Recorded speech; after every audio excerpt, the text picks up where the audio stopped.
Percy and Duck like working at the harbour by the sea. On a clear summer's night, there is no better place to be.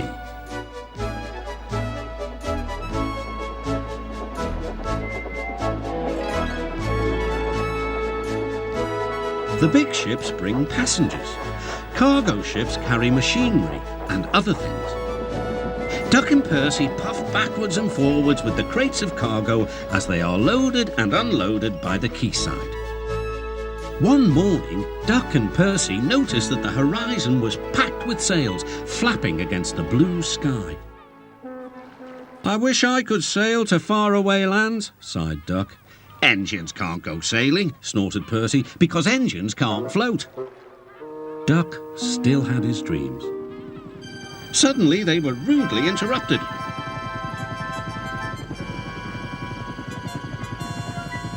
"Wakey, wakey," hovered Harold. "I'm looking at the boats," replied Duck. "That's the regatta," whirred Harold. "Lots of boats, lots of races, great fun. I hover round in case I'm needed." "Do you go to the horizon?" asked Duck. "Yes, and beyond."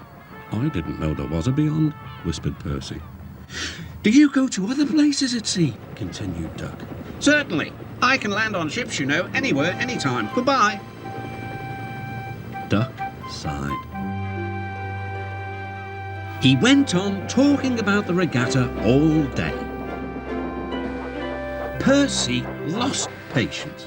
"Well, Duck, I'd rather have my wheels on solid ground. Our rails can take us to all the places we could ever wish to see." "That's an emergency," called Duck's driver. "I'll check with the harbour master." He returned with bad news. "A man taking part in the regatta has hurt his hand. We're to take him to the hospital at the next station. Harold's bringing him now. Come on."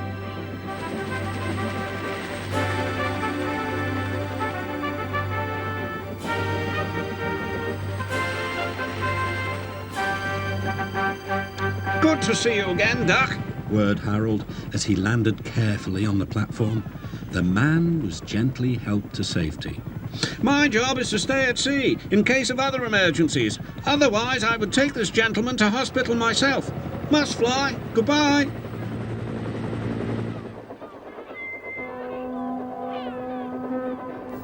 Duck set off on his journey. Soon he was steaming well and his wheels were thundering along the track.